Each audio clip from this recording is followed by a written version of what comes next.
ఏడాది వెన్నుపోటు అని చెప్పేసి. మరి అదేంటో నాకు ఆ లెక్కలు తెలియదు, మీకు ఏమైనా తెలిస్తే కొంచెం చెప్పండి ప్లీజ్. అంటే జగన్మోహన్ రెడ్డి గారి లెక్కలను అందుకోవాలంటే మనం ఆయన బ్రెయిన్ ఉండాలండి మన దగ్గర. నా దగ్గర అంత పెద్ద బ్రెయిన్ లేదు. అయితే ఇక్కడ ఒక విషయం రాజు గారు, సంవత్సర కాలం తర్వాత జగన్మోహన్ రెడ్డి గారు ఒక మంచి నిర్ణయం తీసుకున్నారు sir. Recalling Chandrababu Naidu manifesto అని ఒక ప్రోగ్రామ్ పెట్టుకున్నాడు. పాపం దానికి ఒక క్యూఆర్ కోడ్ ఇచ్చాడు. నియోజకవర్గాల వారీగా 5 బృహత్తరమైన కార్యక్రమాలు అని చెప్పారు. 5 ఎలిమెంట్స్ తోటి ఆ కార్యక్రమం చేయమని చెప్పారు. నేను విన్నాను ఆయన మీటింగ్. అయితే ఇక్కడ ఫస్ట్ జగన్మోహన్ రెడ్డి గారు చేయాల్సింది ఏంటంటే రాష్ట్ర వ్యాప్తంగా చేయించుకోండి సార్, తప్పలేదు. మంచి కార్యక్రమం కూడా మీరు ప్రజల్లోకి వెళ్ళాలి. కూటమి ప్రభుత్వం వచ్చిన ఈ సంవత్సర కాలంలో ఇంకా మిగతా 4 సంవత్సరాలు వాళ్ళు ఏం చేయబోతున్న విషయం కూడా మీకు ప్రజల నుంచి తెలిసిపోద్ది కాబట్టి మాకు ఆ ఇబ్బంది లేదు. నేనేమన్నా అంటే రాజు గారు, సార్ మీరు మొట్టమొదటి అడిగి ఎక్కడి నుంచి వేస్తారంటే పులివెందుల నుంచి వేయండి. ఈ సంవత్సర కాలంలో మీరు ఎందుకంటే పులివెందుల శాసనసభ్యులుగా ఉన్నారు జగన్మోహన్ రెడ్డి గారు. పులివెందుల నియోజకవర్గం జనాభాకి కూటమి ప్రభుత్వం వచ్చిన తర్వాత వాళ్ళు అందుకున్న సంక్షేమ పథకాల గురించి ఒక ఫీడ్బ్యాక్ తీసుకోండి హ్యాపీగా. మీరు ఏదైతే క్యూఆర్ కోడ్ పెట్టారో దాంట్లో నేను చెప్పారు జగన్మోహన్ రెడ్డి గారు, ఒక టిక్ మార్క్ పెట్టండి, ఒక ఇంటూ మార్క్ పెట్టండి, మీకు పలానా ఇంత వచ్చింది, పలానా ఇంత రాలేదు అని చెప్పేసి ఒక్క పులివెందుల నియోజకవర్గం చూసుకుంటే చాలు సార్ క్యూఆర్ కోడ్. ఆయన ఏదైతే ఒక కార్యక్రమం పెట్టాడో ఆ కార్యక్రమం గురించి పులివెందుల నియోజకవర్గ ప్రజలు మాత్రం కరెక్ట్ సమాధానం చెప్తారు. ఈ రోజు మేము కూడా వెల్కమ్ చేస్తాం సార్. ప్రజాక్షేత్రంలో ప్రజాస్వామ్యంలో ప్రతిపక్ష స్థానం అడగటం కాదు, ప్రభుత్వం అసలు ఏం చేస్తుంది, ప్రజలకి కరెక్ట్ గా సంతృప్తిగా పనిచేస్తుందా లేదా అన్న విషయాలు అడగాల. ఈ రోజు నువ్వు ప్రతిపక్ష స్థానం అడుక్కోవటం కాదు, ప్రజల్ని కొన్ని ఇలాంటి విషయాలు అడిగితే బాగుంటుంది. మేము నిజంగా ఏమైనా తప్పులు చేస్తే మాకు కూడా తెలుసుకునేదానికి ఒక అవకాశం ఉంటుంది. ఎందుకంటే సార్ ఇప్పుడు అసలు మమ్మల్ని ఎవడు ప్రశ్నించకపోతే మాకు కూడా కళ్ళు ఎత్తికెక్కాయనుకో చాలా కష్టం అవుద్ది.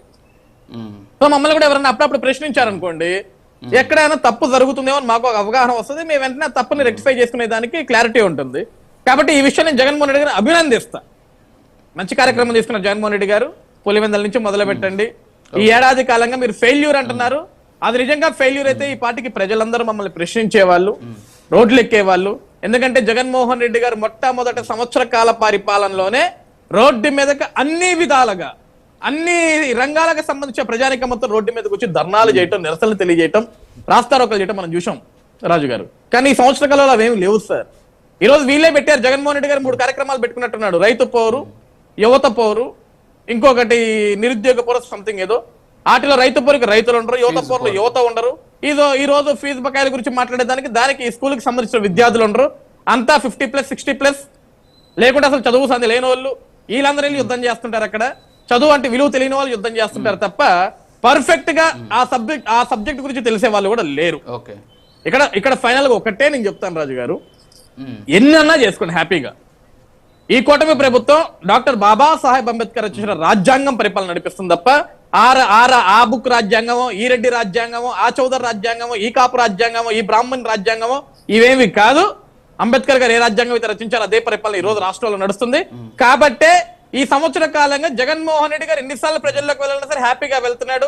ఆయనే చెప్తున్నాడు కదా, నాకు వచ్చే జనం ఇది అంటే మేము ఎక్కడా కూడా అడ్డుకట్టలు వేయట్లేదు, జగన్ కి ఎక్కడ బంధించట్లేదు, ఎక్కడ హౌస్ అరెస్టులు చేయట్లేదు, వాళ్ళ నాయకులను ఇబ్బందులు పెట్టట్లేదు. వాళ్ళు చేసినట్లుగా ఈ 4 సంవత్సరాలు కూడా మీకు ఆ ఫ్రీ హ్యాండ్స్ ఉన్నాయి. హ్యాపీగా తిరగండి, కానీ జనాన్ని రెచ్చగొట్టి జనాన్ని సపకండి, వాళ్ళని సవాళ్ళు చేయమాకండి. వాళ్ళు మీ కార్యకర్తలైనా మా కార్యకర్తలైనా ఎవరైనా సరే అతని ఒక మనిషి, అదొక ప్రాణం, అది తిరిగి రావాలంటే చాలా కష్టం పోయిన తర్వాత. కాబట్టి బాధ్యతగా వహించాలి. ప్రతిపక్ష స్థానం అడగడం మాత్రమే కాదు, నిజంగా స్థానం నీకు కావాలి అన్నప్పుడు ప్రజలు నీకు ఇస్తారు. ప్రతిపక్ష స్థానమైనా అధికార పక్షమైనా సరే ప్రజలు చంపకుండా, ప్రజలు చంపుకుంటూ వెళ్లకుండా, ప్రజలు తొక్కించుకుంటూ వెళ్లకుండా హ్యాపీగా జాగ్రత్తగా వెళ్ళి నీ కార్యక్రమాలు చేసుకొస్తే సంతోషం.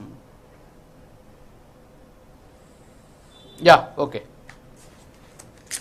బండారు రామ్మోహన్ రావు గారు, సో క్యూఆర్ కోడ్ ద్వారా నిజంగా వాస్తవమే. ఎందుకంటే